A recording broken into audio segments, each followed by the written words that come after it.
Parce que de faire un procès en diffamation, c'est se faire un procès à soi-même, comme on dit chez nous, c'est-à-dire que on ne peut y aller que quand on est sûr et certain qu'on est blanc comme neige, qu'on est absolument insusceptible de se voir reprocher quoi que ce soit, qu'on ne risque rien en termes de preuves qui pourraient être rapportées contre soi ou en termes même de bonne foi de la partie qui vous a diffamé. Donc, faire un procès en diffamation, c'est un énorme acte de courage. La deuxième chose que je veux dire, c'est pour rebondir sur le « nous avons gagné » que vous avez indiqué pour commencer votre propos. Nous avons gagné. Il est reconnu comme menteur et ce mensonge est reconnu comme ayant fracturé votre honneur au point que seule une peine, avec le mot prison, même s'il est prononcé avec sursis, est à même de réparer cet honneur bafoué.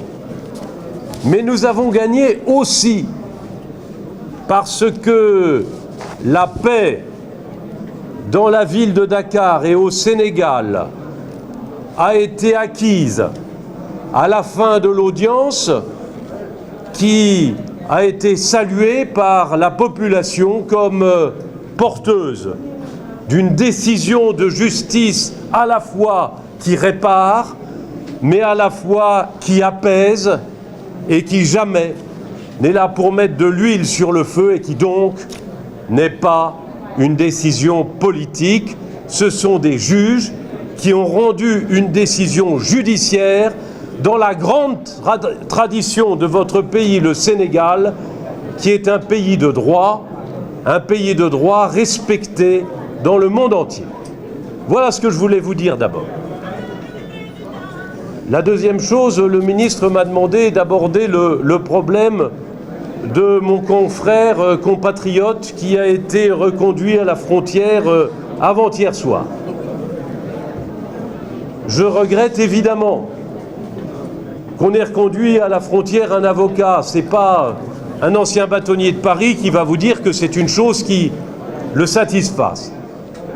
Mais comment accueillir quelqu'un qui annonce dans un brûlot qu'il diffuse partout via Internet que le chef de l'État ici est un tyran et qu'il a la recette de cuisine pour organiser une insurrection.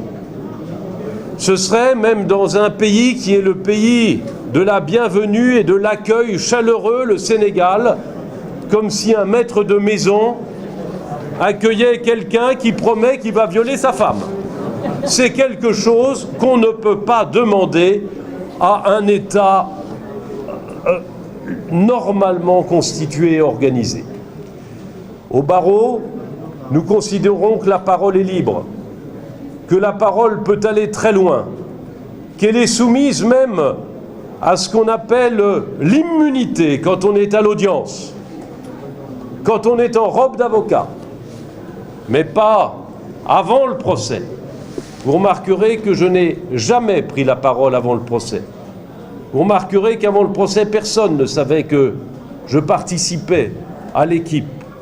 Et vous aurez à savoir que la veille et l'avant-veille du procès, je suis venu respectueusement faire des visites d'usage aux autorités judiciaires du pays et aussi au bâtonnier en lui indiquant que je relevais de son autorité.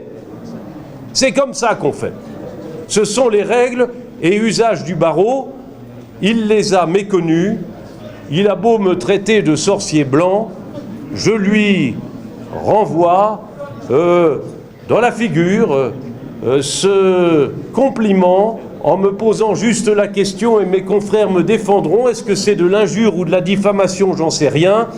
Mieux vaut en rire et dire de ce jeune avocat qu'il confond vitesse et précipitation et qu'il aurait mieux fait d'attendre le tribunal pour nous honorer de ses plaidoiries. même si ce sont des brûlots. Voilà ce que je voulais dire. Donc bien sûr, je regrette qu'il n'ait pas pu venir, mais je dénonce son manque de respect des usages et de l'honneur professionnel qui appartient à tout avocat et qui participe à son serment. Le serment des avocats est le même au Sénégal qu'en France. Voilà ce que je voulais vous indiquer. Puis effectivement, le ministre vous a dit qu'il y avait un appel. Sachez que l'appel de notre part est un appel mécanique dès lors que le parquet a formé appel. Et donc nous nous retrouverons probablement bientôt. Voilà, je passe la parole à mes confrères sous l'autorité de laquelle je me trouve et je les remercie pour leur accueil. Merci infiniment à vous tous aussi.